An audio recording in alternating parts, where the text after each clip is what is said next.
बिस्मिल्लाहिर्रहमानिर्रहीम। अस्सलाम वालेकुम। मैं जलील खान कुलाची, आप मेरे यूट्यूब चैनल देख रहे हैं। हुजूर वाला पाकिस्तान के सियासी मंजरनामे में कुछ इंतहाई अहम तरीन चीज़ें जो कि आप तक पहुंचानी है।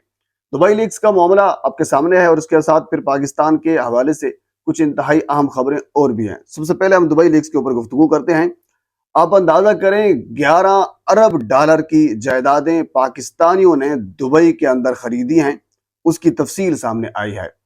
आप इस चीज को जरा से देख लें कि 1 अरब डॉलर जब हम IMF से लेते हैं, उनका डेलीगेशन मुतअद्दिद बार पाकिस्तान के अंदर आता है, हम खुद उनके पास जाते हैं, अमेरिका की सिफारिश कराई जाती है और नाक की लकीरें निकलवाई जाती हैं, डू मोर का मुतालबा किया जाता है, गरीब अवाम के ऊपर बेशुमार टैक्सेस लगाए जाते हैं सिर्फ 1 अरब डॉलर उनसे लेने के लिए, जबकि हमने खुद, हमारे पाकिस्तानियों ने, अब जहरी सी बात है, ये जो 11 अरब डॉलर की जायदादें खरीदी गई हैं, यानी पाकिस्तान से 11 अरब डॉलर पाकिस्तान से वहां पे भेजा गया है, मिडल ईस्ट में भेजा गया है। हमने मिडल ईस्ट से पाकिस्तान के अंदर पैसे लाने थे, लेकिन ये यहाँ मामला थोड़ा सा उल्टा पड़ गया है।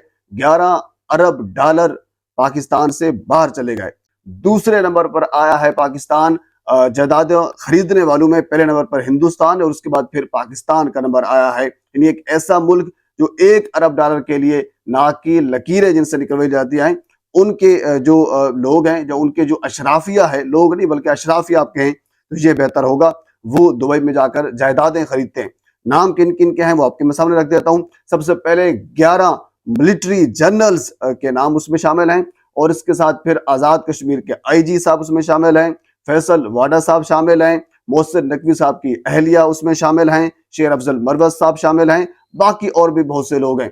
अब आप ये देखें कि अब इस दुबई लीक्स के ऊपर कार्रवाई कौन करेगा?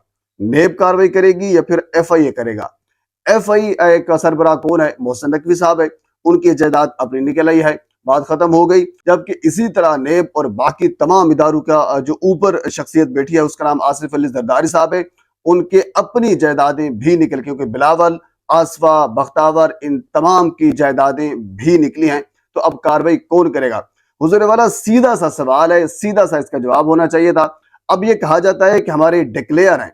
सवाल ये नहीं है, सवाल ये है कि मनी ट्रायल क्या है, आपने पैसा बाहर कैसे भेजा, आपने पैसा कमाया कैसे। अब एक IG जो आजाद कश्मीर का IG है, अगर वो बंदा दुबई के अंदर अपार्टमेंट्स ले सकता है तो कैसे ले सकता है? पैसा कहां से आया, कमाया कैसे, तरीकाकार क्या है, पाकिस्तान से लेकर कैसे गया, कौन लेकर गया, ये सारी चीजें हैं जो आपको देनी होंगी।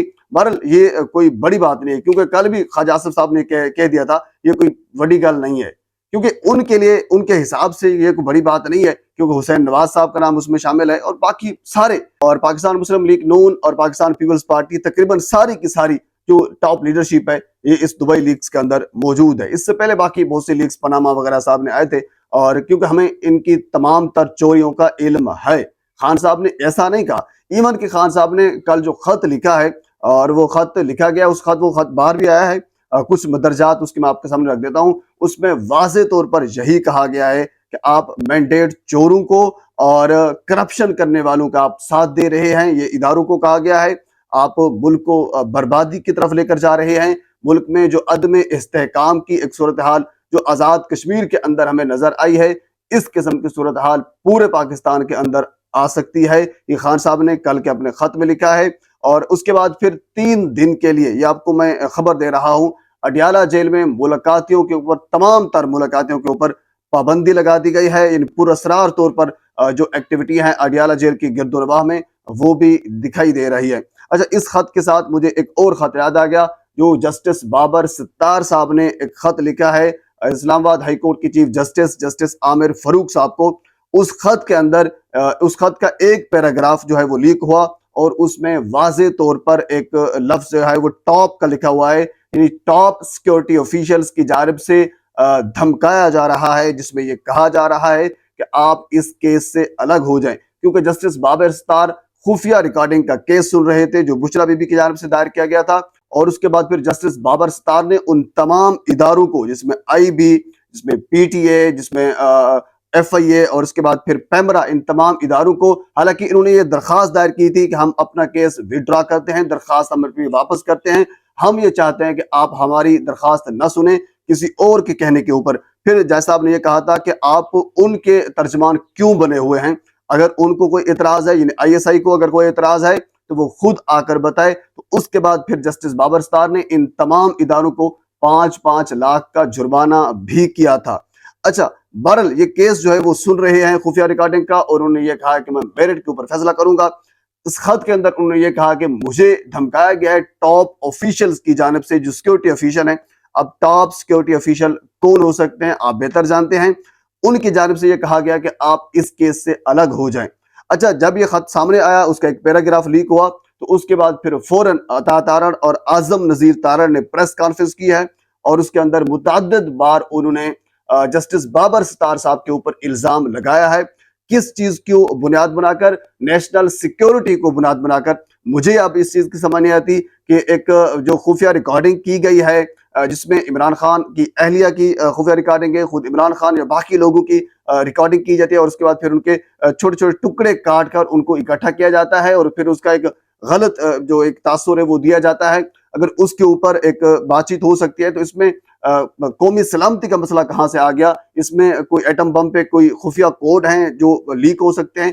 مجھے اس چیز سمجھ نہیں آتی۔ بہرحال عطا تارڑ اور اعظم نذیر تارڑ صاحب کی جانب سے یہ کہا گیا، لیکن ایک چیز میں آپ کو بتا دوں کہ اب جو محسوس ہو رہا ہے مسلم لیگ نون اور عدلیہ کی لڑائی میں اضافہ ہو رہا ہے، جس کا نقصان مسلم لیگ نون کو ہوگا۔ ایون کہ اب جو نظر آ رہا ہے کہ ایون کہ رات رانا ثناء اللہ صاحب ایک پروگرام میں موجود تھے، اور انہوں نے یہ کہا کہ ہم یہ چاہتے ہیں کہ پاکستان تحریک انصاف اسٹیبلشمنٹ سے بات نہ کرے، یا اسٹیبلشمنٹ جو ہے وہ پاکستان تحریک انصاف سے بات نہ کرے، بلکہ پاکستان تحریک انصاف ہمارے ساتھ بات کرے، ہم بات کرنے کے لیے تیار ہیں، ہم سیاسی لوگ ہیں، وغیرہ وغیرہ۔ یعنی تھوڑا سا چڑھاؤ جو ہے وہ اسٹیبلشمنٹ کے اوپر بھی کر رہے ہیں، کیونکہ ان کو پتا ہے کہ اگر ان کی بات ہو گئی تو پھر ہم تو چلے جائیں گے۔ اسی طرح اگلی خبر انتہائی اہم ہے۔ آج پاکستان تحریک انصاف جو ڈسٹرکٹ بار فیصل آباد کے اندر اپنا ایک اجتماع کرے گی، اجتماع آپ اس کو کہہ سکتے ہیں، جلسہ کہہ سکتے ہیں۔ ایون کہ جلسہ کرنے کی اجازت مانگی گئی تھی، نہیں ملی، تو ڈسٹرکٹ بار کے اندر ایک تقریب رکھ دی گئی ہے، جس کے اندر محمود خان اچکزئی، اسد کیسر، عمر ایوب، بریسٹر گوہر اور باقی جو بھی باہر کی لیڈرشپ ہے پاکستان تحریک انصاف کی، جو تحریک تحفظ آئین پاکستان کی تحریک کو چلا رہے ہیں، وہ اس کے اندر خطاب کریں گے، اور ایک بڑا میسج جو ہے وہ جائے گا متعدد لوگوں کو۔ بہرحال پاکستان کے سیاسی معاملات میں اور بہت سی چیزیں ہیں، اگلی ویڈیو میں آپ کے ساتھ میں ضرور شیئر کروں گا۔ ایک مرتبہ آپ سے گزارش ہے میرے چینل کو سبسکرائب کر دیں تاکہ آنے والی ہر انفارمیٹیو ویڈیو آپ تک پہنچ سکے۔ اللہ حافظ۔